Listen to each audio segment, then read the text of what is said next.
नमस्कार, बहुत स्वागत है आप सभी का। कच्चा चिट्ठा देख रहे हैं आप। मैं हूं आपके साथ मोनिका ठाकुर। और शुरुआत सबसे पहले एक ऐसे फोन कॉल की जिसने इजरायल को हिलाकर रख दिया है।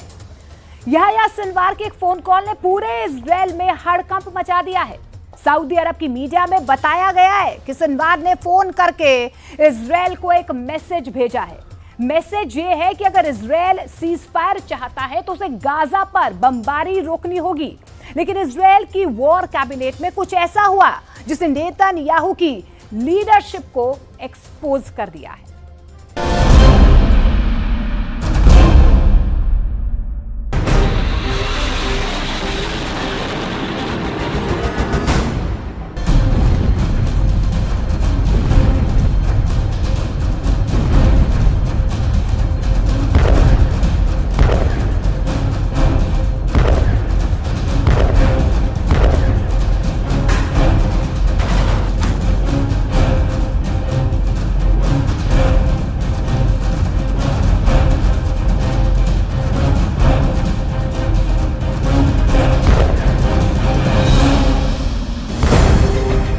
गाजा में जैसे जैसे हो रहा है ब्लास्ट, तेल अवीव में लगने लगा है शॉक। हमास से हिजबुल्ला और हूथी से ईरान तक इजराइल को लग रहे हैं बड़े झटके।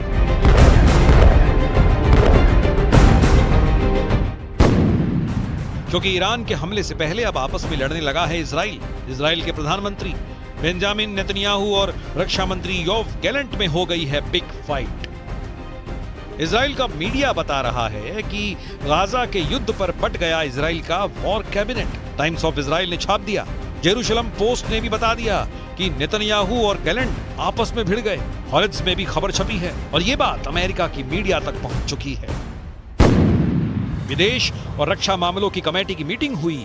इसमें डिफेंस मिनिस्टर योव गैलेंट ने कहा, बेसिर पैर का युद्ध लड़ रहा है इजराइल। इसके जवाब में नेतन्याहू ने रक्षा मंत्री योव गैलेंट को कह दिया, एंटी इजराइल।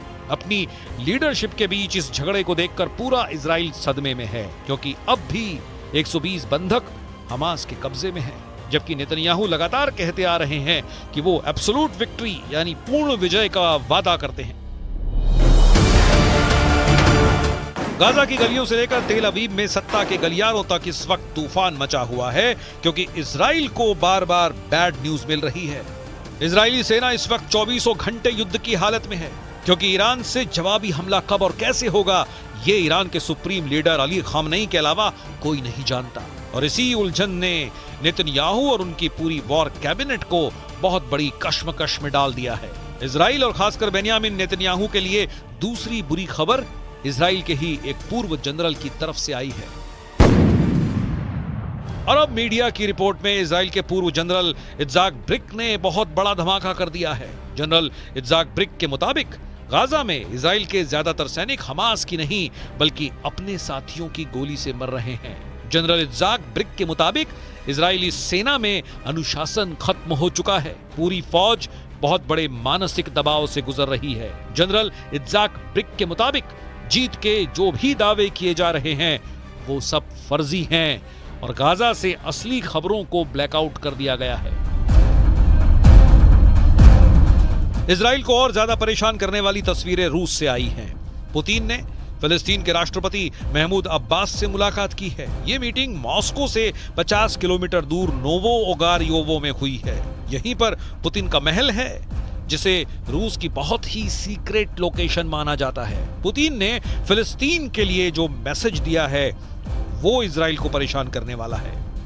Позиция здесь является неизменной, она сформулирована давно и не носит какого-то конъюнктурного характера. Мы полагаем, что для того, чтобы обеспечить длительный, надежный, стабильный мир в регионе, нужно выполнить все решения Организации Объединенных Наций и прежде всего создать полноценное палестинское государство. पुतिन ने कह दिया है कि फिलिस्तीन को अलग देश का दर्जा मिलना चाहिए। पुतिन दुनिया के उन नेताओं में हैं जिन्होंने सबसे पहले इस्माइल हानिया की हत्या का विरोध किया था।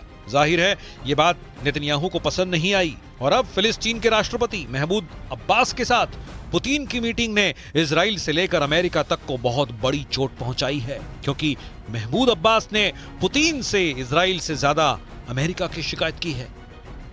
Due to the activity of the United States, its stance and pressure, the United Nations failed its mission to make one decision, accept one resolution that would ensure the right of the people of Palestine of their own state. Benjamin Netanyahu लगातार Israel की जनता से Hamas और Hezbollah के खिलाफ total victory यानी पूर्ण विजय का वादा करते रहे हैं, लेकिन उनके ही वॉर कैबिनेट में इन वादों पर बड़ी चोट पहुंच रही है। उनके अपने कैबिनेट के साथी उनका साथ नहीं दे रहे। अब देखिए कि इजराइल में विदेश और रक्षा मामलों की संसदीय कमेटी की मीटिंग में क्या हुआ। मीटिंग में पहले डिफेंस मिनिस्टर योव गैलेंट ने कहा, पूर्ण विजय की बात हो रही है, लेकिन सच ये है कि इजराइल बेसिर पैर का युद्ध लड़ रहा है। इसके जवाब में नेतन्याहू ने रक्षा मंत्री योव गैलेंट को कहा एंटी इजराइल, और यह भी कि वो होस्टेज डील में रुकावट बन रहे हैं। इस मीटिंग में टेली गॉटलिब, जो नेतन्याहू की लिक्विड पार्टी के सांसद हैं, उन्होंने कहा कि प्रधानमंत्री के वादे को अनाप शनाप नहीं कहना चाहिए। टेली गॉटलिब ने नेतन्याहू से कहा कि वो गैलेंट को मंत्री पद से बर्खास्त कर दें।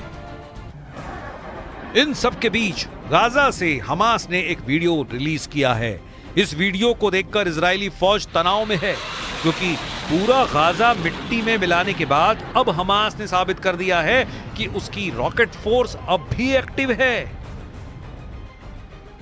हमास की अल कस्साम ब्रिगेड इस रॉकेट को तेल अवीव पर फायर करने जा रही है। सब कुछ छुपकर किया जा रहा है, और रॉकेट दागने के लिए जो इंतजाम किया है उसे देशी भाषा में जुगाड़ कहा जाता है। लकड़ी के फट्टे से रॉकेट को दिशा दी गई और उस पर एक डिजिटल मीटर भी लगाया, और ऐसे रॉकेट को लॉन्च के लिए तैयार कर दिया गया। ये पहली बार है जब मई 2024 के बाद हमास ने तेल अवीव पर रॉकेट दागा है।